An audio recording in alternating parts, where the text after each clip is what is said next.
Assalomu alaykum aziz kuzatuvchilarimiz. Video darsligimizning ikkinchi mavzusiga ham yetib keldik va Telegram kanalimizda o'tkazilgan aprosda eng ko'p tanlangan mavzulardan yana biri bu kreditlar bo'yicha foizlar qanaqa hisoblanishi haqida edi va bugungi video darsimiz aynan shu mavzuda bo'ladi va bevosita mavzuga o'tishdan oldin sizlarni bugungi video darsimizning rejasi bilan tanishtirib chiqaman. Birinchi bo'lib foizli daromad nima? Bu haqida gaplashib o'tamiz. Undan keyin kreditlarning foizini hisoblash bo'yicha alohida buni formulalari bor. Shu formulani sizlar bilan birga ko'rib chiqamiz va ko'plab beriladigan savollar dam olish va bayram kunlari foizlar qanaqa hisob-kitob qilinadi. Bu haqda ham sizlar bilan albatta gaplashib o'tamiz va yana ko'p beriladigan savol asosiy qarz muddatdan oldin yopilganda foizlar qanaqa hisob-kitob qilinadi. Bu haqda ham albatta bugun gaplashamiz va har doimgidek real misollarda foizlarni hisoblashini ko'rib chiqib va mavzuni oxirida qisqagina xulosa qilamiz. Demak, foizli daromad bu juda ham ko'plab beriladigan savollar.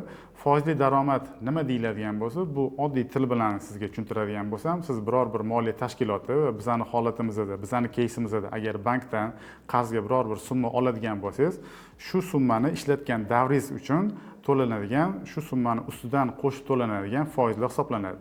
Misol uchun 100 million so'm kredit oldingiz, 28% yillik foiz stavkada oladigan bo'lsangiz, shu 100 million ustiga o'tiradigan 28% bu bank uchun foizli daromad hisoblanadi. Demak, bu mavzumizda kreditlarga foizlarni hisoblash alohida nizom bo'yicha amalga oshiriladi va kreditlar va omonatlar uchun foiz hisoblash tijorat banklarida foizlarni hisoblash tartibi to'g'risidagi nizomga asosan amalga oshiriladi va bu nizom O'zbekiston Respublikasi Adliya vazirligi tomonidan 2023-yil 29-sentyabrda 3460 raqami bilan ro'yxatga olingan. Agar bu nizom sizga qiziq bo'ladigan bo'lsa, albatta videoni izohlarida yozib qoldiring. Bu nizomni Word variantini sizlarga albatta taqdim qilamiz. Demak, keyingi slayddan ko'rib turibsizlarki, kreditlar bo'yicha foiz hisoblash formulasi keltirilgan. Bu formula juda ham oddiy aslida. Bu oddiy tilda tushuntiriladigan bo'lsa, olingan kreditni qarzi, misol uchun 100 million so'm bo'ladigan bo'lsa, 100 million so'm va olingan yillik foiz stavkasini bunga ko'paytiriladi va qancha muddatga olingani ko'paytirilib 365 ga bo'linadi.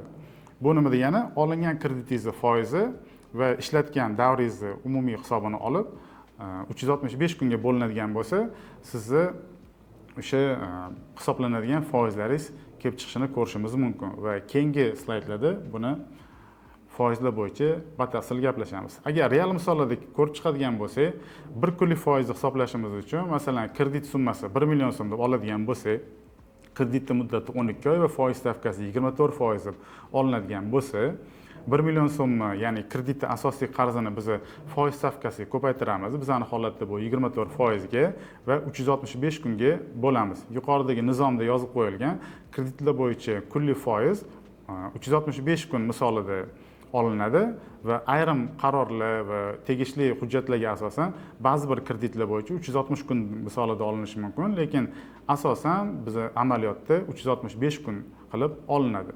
Va foizi ko'paytirilgandan keyin 365 ga bo'linadigan bo'lsa, bir kunlik foiz kelib chiqadi va bu 1 million so'm keys misolida bir kunlik foiz 657 so'm 53 so'mni tashkil qilinishini ko'rishimiz mumkin. Bu bir kunlik foiz hisoblanadi.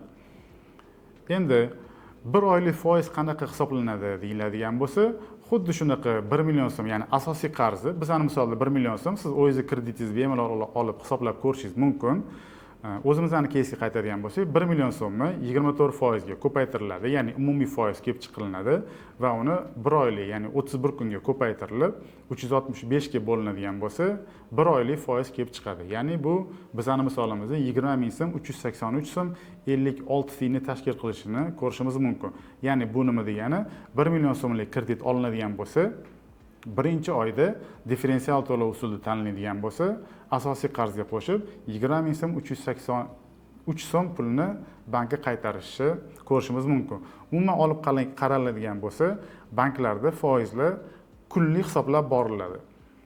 Ya'ni bugun kredit olinadigan bo'lsa, asosiy qarz olingan kundan boshlab kunlik, xuddi shu bizning keysda bu 657 so'm bo'ladigan bo'lsa, har kuni kreditni qaytargan kuningizgacha bo'lgan muddatda sizga qolgan assetkaga qarab, asosiy qarz summasiga qarab kunlik foiz hisoblab boriladi va sizni to'lov grafikingiz, to'lov muddatingiz kelganida to'lov grafiki bo'yicha to'lovni amalga oshirganingizda 1 oylik shu hisoblangan foizlar bilan qo'shib asosiy qarz umumiy summani siz grafik bo'yicha to'lovni amalga oshirishingiz kerak bo'ladi.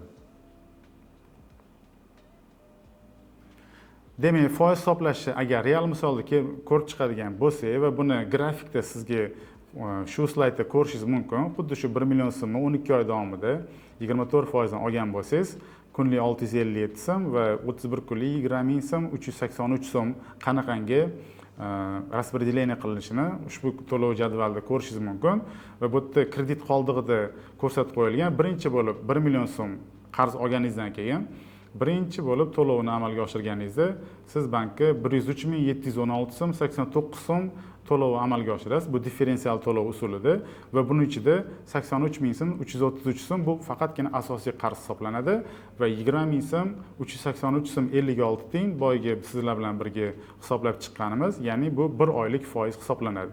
Va keyingi oyda asosiy qarzimizdan 83.000 so'm 3-kolonkada ko'rsanglar, bir xil 83.000 so'mdan asosiy qarz kamayib borayotganligi sababli kreditni foizi ham oyma-oy kamayib boradi. Ya'ni birinchi oy 1 million so'mdan 1 oylik foiz to'langan bo'lsa, undan keyingisi 1 million so'mdan o'sha asosiy qarzdan 83.000 so'm minus bo'lib, asosiy qarz bo'yicha asosiy qarzingiz 916.000 so'mni tashkil qilinayotganini ko'rishingiz mumkin va keyingi oyda shu 916.000 so'mdan 24% foiz hisoblanadi va buni 1 oyligi 83.000 so'm asosiy qarzga qo'shilib, umumiy grafikda 101.000 so'mni tashkil qilishini ko'rishingiz mumkin va ushbu grafik buni shundoqqina osongina va tushunarli qilib chiqarib qo'yilgan. Asosiy qarz ham kamayib boradi va shunga qarab oylik foizlar ham kamayib boradi va shuning natijasida oylik to'lovlaringiz ham kamayib borishini ko'rishimiz mumkin.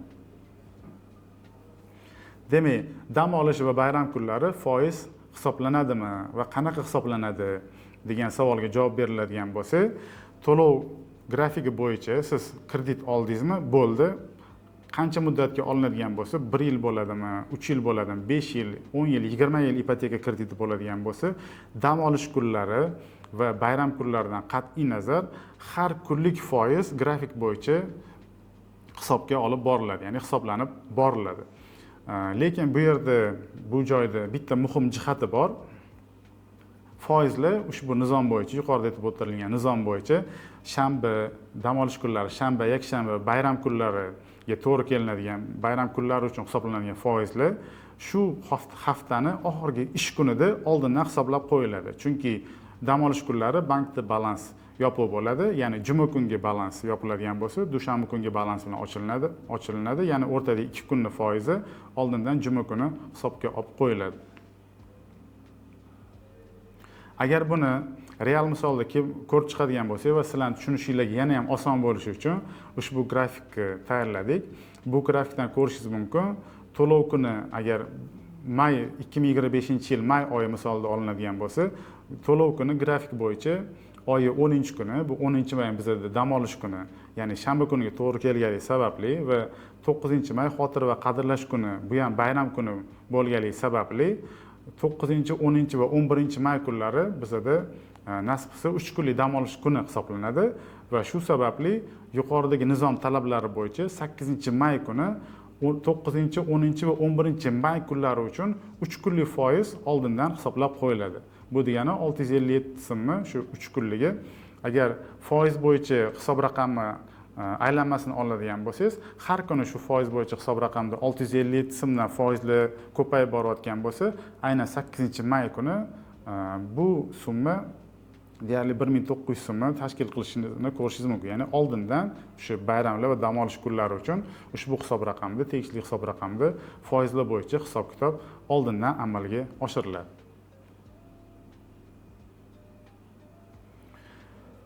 Keyingi savolga o'tadigan bo'lsak, asosiy qarz muddatidan avval yopilsa foiz qanaqa hisoblanadi degan savollar ham juda ham ko'p beriladi va ushbu nizom talablaridan va amaliyotdan kelib chiqib, real misolda buni ham ko'rib chiqamiz. Ushbu grafikda chiqarib qo'yganmiz, ya'ni o'zimizning keysda 1 million so'm 12 oyga olingan 24% dan va may oyida agar bu to'lov bu kredit rasmiylashtirilgan bo'lsa, oradan 2 oy o'tgandan keyin, deylik 4-iyul kuni 200 ming so'm miqdorida muddatdan oldin to'lov amalga oshiriladigan bo'lsa, ya'ni 1 million so'mmi 200 ming so'mmi asosiy qarz yopish natijasida asosiy qarz 200 ming so'mga kamaydi deb hisoblaydigan bo'lsak va iyul oyida 200 ming so'mmi to'lov amalga oshirilganligi natijasida asosiy qarz 716.666 so'mga kamayganini ko'rishimiz mumkin.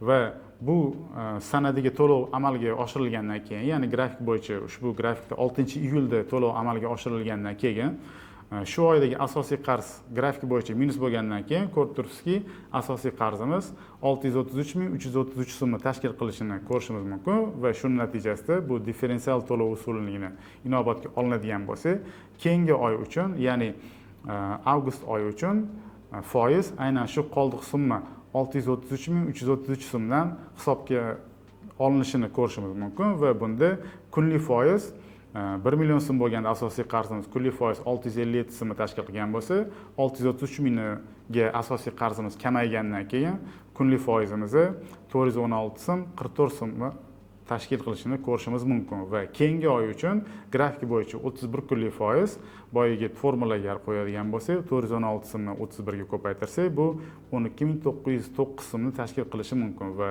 ushbu grafikda ham bu summa yaqqol o'zini isbotini topgan.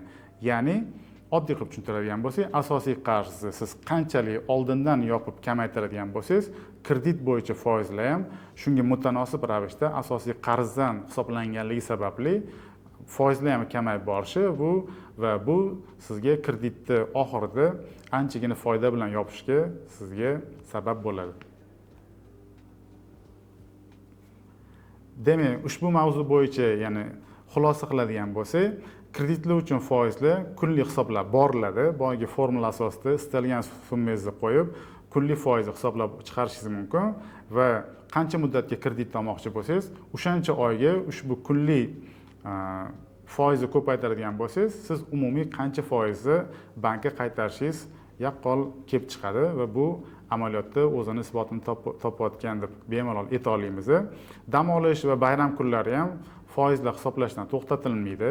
Har doim hisob-kitob o'z vaqtida yuritilinadi va eng asosiy aytadigan gapimiz, foizlar asosiy qarzni qolgan qismi uchun hisoblanadi. Ya'ni siz asosiy qarzni qancha ko'p va tez yopishni boshlasangiz va buni yo'lga qo'ysangiz, foizlar ham shundan hisoblanganligi sababli sizga ancha kamroq foiz hisoblanishiga olib kelinishi mumkin. E'tiboringiz uchun rahmat. Navbatdagi video darsligimiz ham o'zining nihoyasiga yetdi. Albatta bizning ijtimoiy tarmoqdagi sahifalarimizga obuna bo'lishni unutmang va videoning izohlarida bugun o'zingiz uchun olgan insightlaringiz va foydali ma'lumotlaringiz haqida albatta o'zingiz fikringizni yozib qoldiring va mavzu bo'yicha va mavzudan tashqari savollaringiz bo'ladigan bo'lsa va yana qaysi mavzular haqida fikr yuritishimiz, ana shunaqa video darslik tayyorlashimiz haqida fikrlaringiz bo'ladigan bo'lsa, albatta u haqida ham yozib qoldiring izohlarda. Qo'ldan kelgancha hammasiga javob berib, inobatga olishga harakat qilamiz. Hammangizga rahmat.